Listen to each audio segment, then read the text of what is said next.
Hello everyone, welcome to Drawing One. So for our first video lecture, today we're going to be going over some basic art terms as well as some basic line terminology as well. So I'm going to provide you with the vocabulary sheet. You'll see me reading from them here as I go, but I'm going to kind of do a little bit of a demonstration of the basic concepts where I can and everything like that, just so that we understand each other, so that we know, or that you know what I'm referring to, and vice versa. All right. So, once again, we're going to start with some very basic terminology to begin with. So, to begin, from our basic art vocabulary, we have a work of art. And this is the visual expression of an idea or an experience through a medium, all right? So basically anything that we can create with a medium could be considered a work of art, so long as we can justify it, all right? Now, once again, when we create a work of art, we need a medium. And what this refers to is a particular material along with its accompanying technique. So examples of mediums would be things like paint or marble or clay, or in our case in particular, things like charcoal or graphite or ink or something like that. Okay, so whatever we're actually making our artwork out of is going to be referred to as the medium. And media is the plural of that. So we could actually use multiple mediums within a work of art, which brings us to mixed media. So mixed media is once again the combination of any kinds of mediums that we can think of. So we could mix, acrylic paint and Sharpie marker, or pastel and watercolor, or oil paint and tempera, what have you. So there's all different kinds of things that we can do in that regard as well. So anything that's referred to as being mixed media is something that's utilizing multiple mediums, okay? Now, aside from that, there are different kinds of art that we can make as well. So for instance, we can make representational art. Sorry,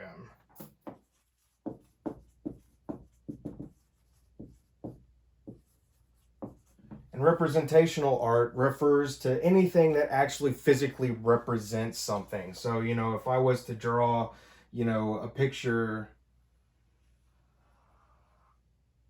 of a pear, once again, we know that it's meant to represent a pear, or vice versa. If I were to draw, a banana or something, once again, it's representational of an actual object, all right? Now, that is to say, against something like figurative art.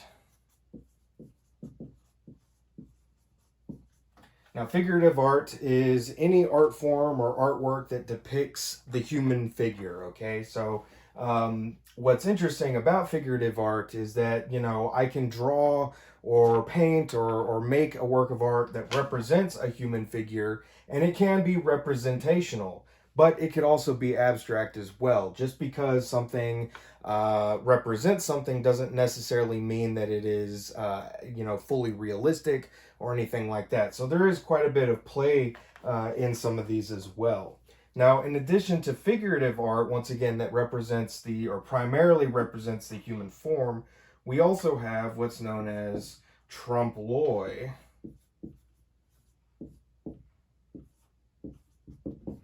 And this is a French term which literally means to fool the eye, and it's a very hyper-real or illusionistic representation of a form.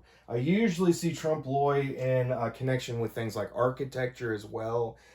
So it's used to kind of enhance the quality of architecture. So oftentimes you'll see, like, in medieval churches, these, gigantic frescoes on the ceiling that look like they're spilling out into the space. That would technically be trompe l'oeil. But once again, trompe l'oeil is usually representational, and it's also usually figurative in nature as well. But we can also use trompe l'oeil to represent things like still lifes and other things like that. That's one of its other major kind of uses throughout time. But aside from this, we also have abstract art. And so this is an art form in which we're really trying to take form and content and distill it down to more of its pure feeling, if you will. So, we're not necessarily trying to physically represent an object, but rather we're trying to represent the idea of an object.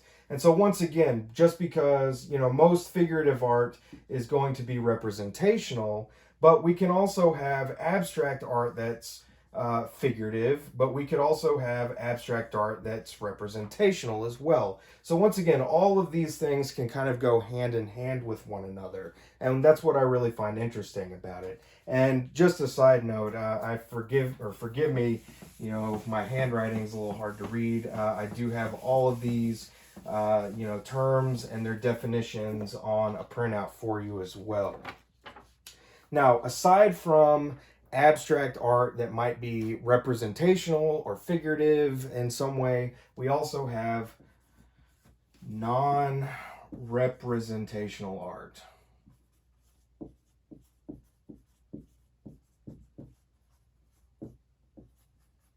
And this is usually what I find people think about when they think about abstract art, because this is an art form that literally refers to nothing outside of itself. So it's going to be more akin to paintings like Jackson Pollock or Vasily Kandinsky, in which we are, we're not trying to reference anything in nature. We're really just allowing the medium to be a medium, and we're using formal qualities to help create aesthetic awareness of that medium. So for this class, we aren't really going to be focused on non-representationalism or abstractism so much. We're going to be focused more on representationalism. So our goal is going to be to try to draw representationally. However, this is something that you should keep in mind as well as you move forward in your artistic endeavors. So, not everyone enjoys making realistic or representational artwork. And so that's something that, you'll have to decide for yourself later on. However, I do find that it's important to learn some of these basics in order to actually, develop a skill set that will help you later on in developing abstract or non-representational art if you choose to go that route. Now, aside from that, we can also talk about looking. Okay? And looking is habitual, and it implies taking in what is before us in a generally mechanically or goal-oriented manner. So when we're looking, it's the actual physical perception of something that we see in our eye. All right? But that is opposed to seeing. And seeing refers to a more open, receptive, and focused version of looking, where we look for memories, imagination, or attached feelings while also remembering similar experiences. So, just because we look at something doesn't mean that we see it, and vice versa. So, if looking at something implies that we just kind of glance at it, we see it, we know it's there.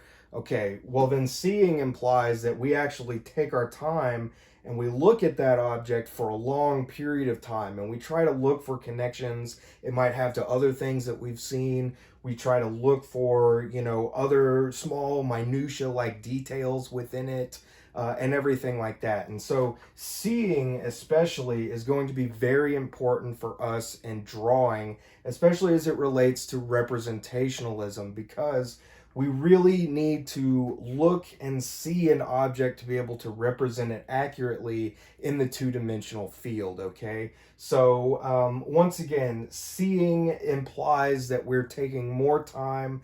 We're not just looking at, the basic idea of, of a pear or something. So, if looking was just seeing that it was a pear, well, then, seeing would be trying to sit there and very, very accurately, render not only the shape, but, all of its little details and, little detaily things like that. If it was bruised, if we had a whole ensemble, something like that. So once again, seeing, and I know I'm going to drive this home, but seeing implies that we're actually spending time with what we're looking at, okay? And so that, once again, this is very, very important for drawing. And we'll talk more about that as we get into actual drawing demonstrations as well. Now, another term that you'll hear me refer to quite a bit is aesthetics. And this is the awareness of beauty or the quality in a work of art or other man-made or natural form, which evokes a sense of elevated awareness in the viewer. And where aesthetics is really going to come into play for us particularly is in the creation of our drawings, in particular the creation of our composition. So in aesthetics, it's not only, is our, drawn object pleasing to the eye, but it's also, is the entire composition of our subject pleasing to the eye as well.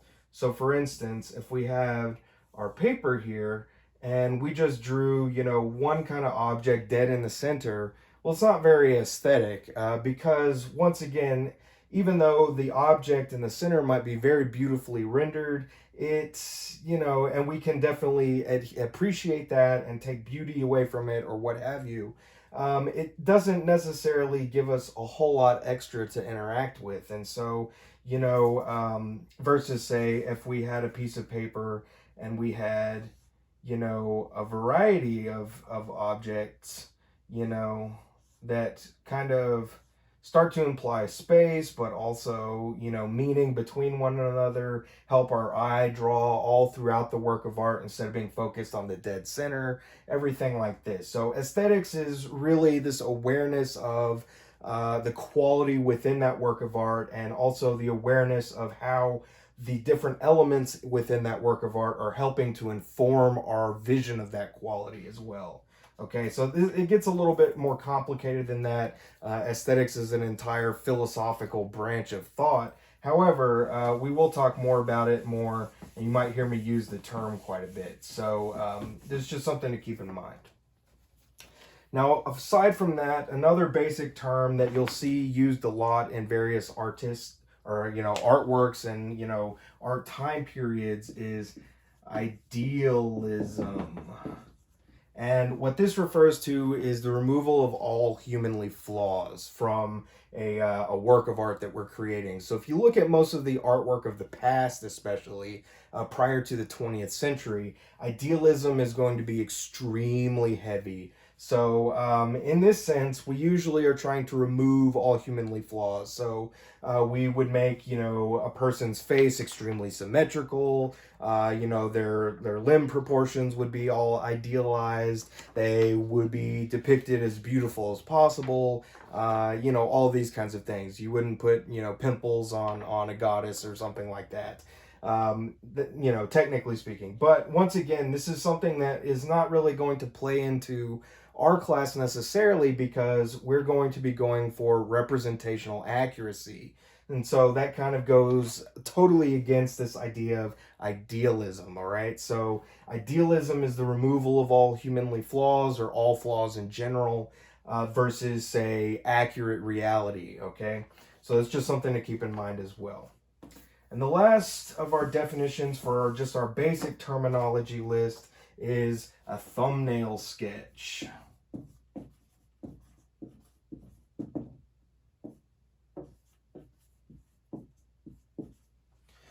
All right, so the thumbnail sketch is pretty much what I'm going to be having you guys do for most of your sketchbook assignments. And what this refers to is a small sketch, really more of a preparatory sketch that goes on to be used to inform a much larger drawing, a much more finished drawing. So in particular, most thumbnails I want you guys to do for your sketchbook assignments are going to be, I don't know, somewhere in the neighborhood of that, or, you know, we can play with our, you know, our orientation. But generally speaking, you can see about how big they are, about the size of my hand.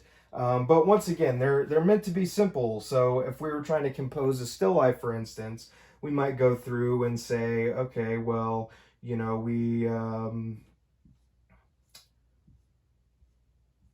want, you know, a couple main objects here and there, you know, but we want to play around with how they're, you know, kind of oriented. So, you know, we might do one like that, but we might also do one,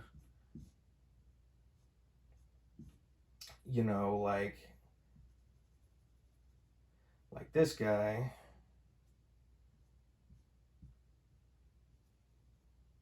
And, you know, once again, we can sit there and play around with our perceptions of it, and you know, how we're going about creating our drawing before we would then go on and do it in the full scale on the full size paper and everything like that. So once again, thumbnails are just a way to very quickly and very easily work through the ideas that you have before you go on to create the finished work of art. And so this is a way that we can work out how our aesthetics are working, how our composition is working, and we'll talk more about all of these things as well. But once again, for all of our sketchbook assignments, thumbnails are going to be the main kind of goal of those. Now, in a few of them, I will also ask you for a mock-up as well.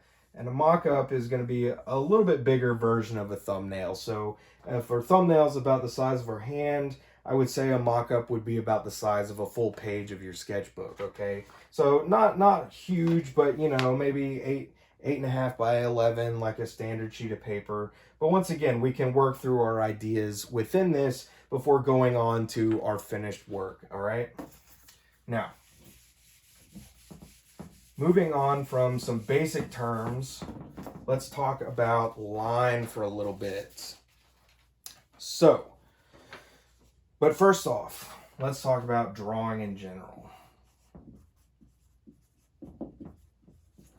So drawing, in its most basic sense, means to push, pull, or drag a mark-making tool across the surface and leave a line or mark. So obviously, if we create any kind of line or mark, we are drawing. Now, this doesn't matter what you know, medium we're really using. Technically speaking, we are drawing.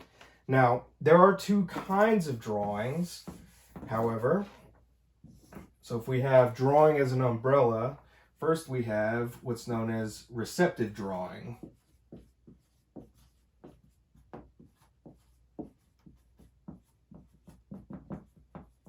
And this is when we draw something that we actually can see. So if I was to draw my own self-portrait from a mirror or from a photograph or something like that, that would be considered a receptive drawing because I'm actually drawing what I physically see before me. Now that is opposed to, say, a projective drawing.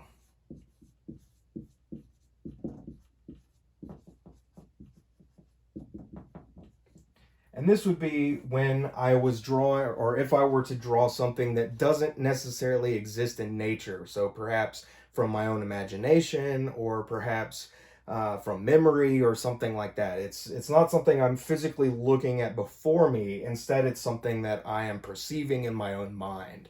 So once again, if I was to sit here and draw a pear or something, that would be a receptive drawing because I'm looking at it, I can see it, etc., etc. However, if I'm making a projective drawing, this might be something more akin to like if I was drawing comic book material or something like that, like a cartoon character or perhaps a surrealist kind of scene, something along those lines, because it doesn't necessarily exist in nature. Okay, so that's the big distinction here. Is receptive drawing refers to anything that is physically before you that we can see, we can touch, etc. Whereas projective drawing is something that exists in our imagination. So once again, for the majority of our class, receptive drawing is going to be the main focus, because once we learn how to actually create a receptive drawing, especially very accurately, we can apply all of those ideas to the creation of a projective drawing as well. And that can make our projective drawing from our own imagination much, much better, because we, have at least some foundations in reality upon which to build that, kind of imaginative scene from, if you will. All right. So, aside from that, we can talk about line. So, our first couple of major drawings are going to be almost exclusively focused on line and line work before we get into shading. So, to start, line refers to the connection of 2 points in space or an extension of a point. Our basic means of recording and symbolizing ideas, observations, and feelings, a primary means of recording. So, technically speaking, once again, any written mark that we make is considered to be a line. But there are, once again, multiple forms of lines. So, for instance, we can have a pure geometric line.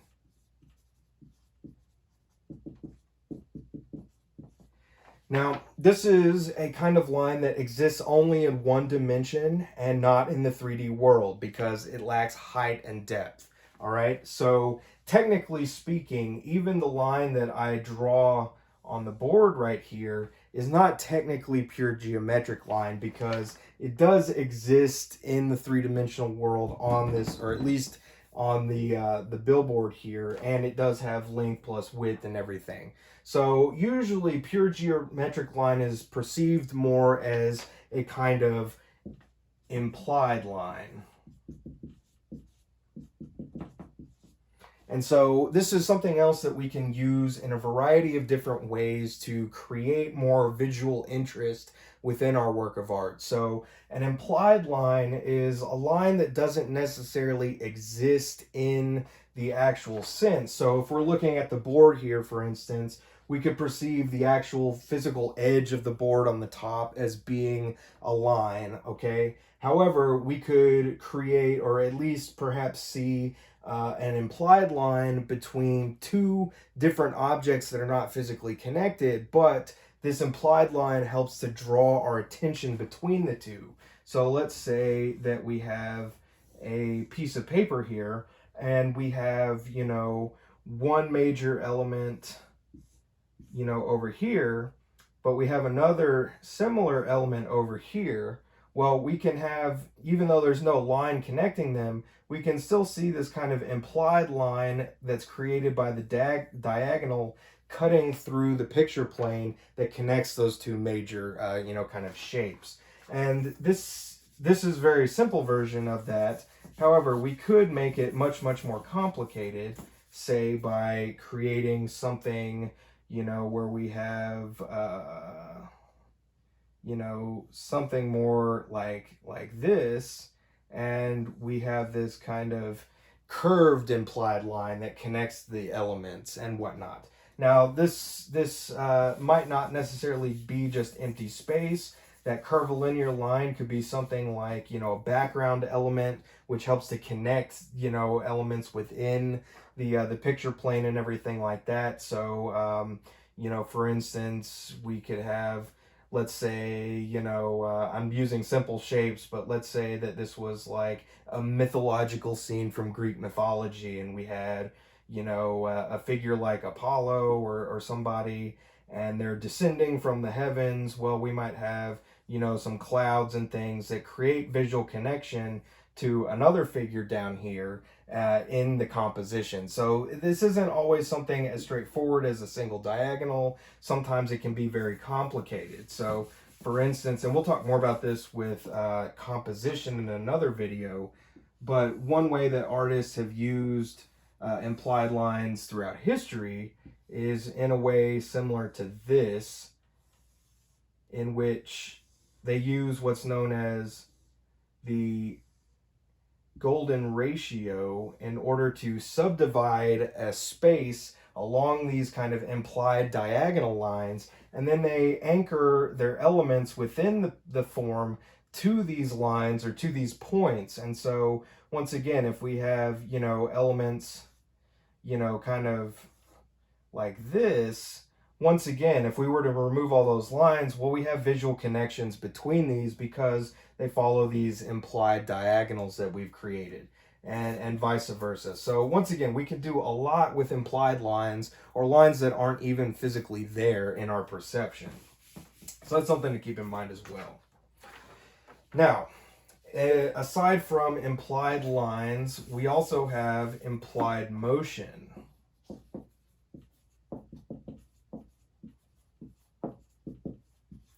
And once again, this is something very similar to our last example where, if we have our major kind of diagonal schemes, well, we could have elements moving along these implied lines with, a kind of flow and whatnot that begin to suggest movement throughout the actual picture plane as well. Even though we're creating a two-dimensional image in our drawing and what have you, we can still give it the sense of lifelike motion. So perhaps, we have a figure here, and forgive me, I'm going to be drawing crudely right now, but, he might be, kind of moving along this implied line towards another figure or something, But once again, aligning the figure to some of these implied diagonals can also imply that sense of motion as, the still frame of the image comes together and whatnot. So that's something else that we can use to help create more visual interest within our work of art as well, okay? Now, aside from implied motion, we also have, 2D and 3D. And so once again, for our purposes, we're really going to be creating 2D works of art, but we're going to be trying to create the illusion of three-dimensional space within a two-dimensional form. And so, for instance, 2D, it should be pretty standard, but, 2D would be something like a square versus, 3D, which would be something like a cube. So once again, what we're going to be trying to do in this class is create the illusion of three-dimensional space within a two-dimensional form. So for instance,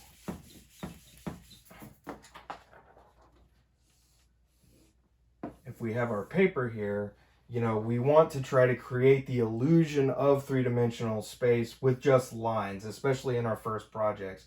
But so, we can once again create all kinds of basic, versions of this and what have you.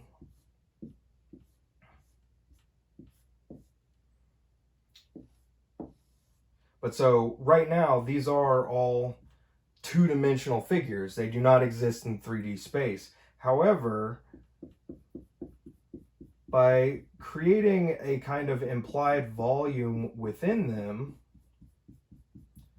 hence the 3D space, and even further by shading them, we start to give the sense of illusionistic space and depth of field, which helps to create a much more realistic sense within our work of art. Okay, so this is really what we're going to be trying to do. And as you can see, I've used only simple lines here to create a kind of three-dimensional representation. Now, once again, this is very simple, and I'll be showing you more complicated examples in actual drawing demos and everything like that. But this is the main kind of goal that we're going for, okay?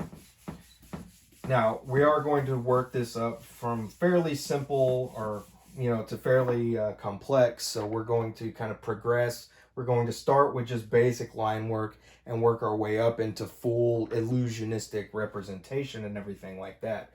But something else along the lines of line that we can talk about, and these aren't in your definitions, but these kind of go along the lines of implied lines and implied motion. We can have, very active or very static lines.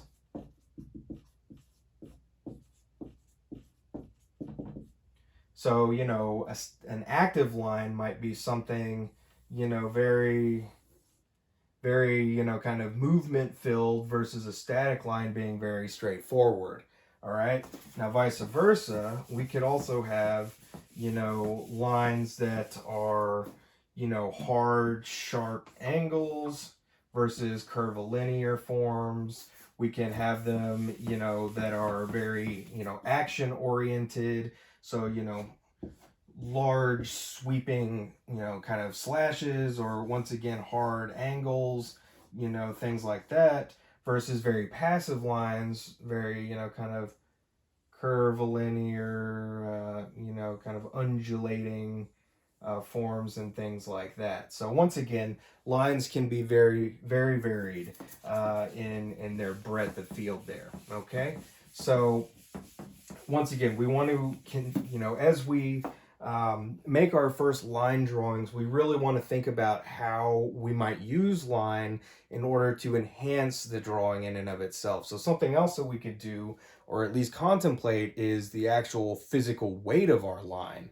So for instance, you know, some parts of your drawing, we might have a very, very tiny line that then starts to, you know, get bolder and bolder and bolder and thicker and whatnot. So this is a way that we can also start to imply depth without having full shading and things like that. We can also use lines to, you know, render shading, and we'll talk a little bit more about this later, but, you know, we can use lines just kind of amassed in a parallel sense like this, or we can alter them to create even darker passages. So for instance, if we are, you know, creating once again our cube, let's say,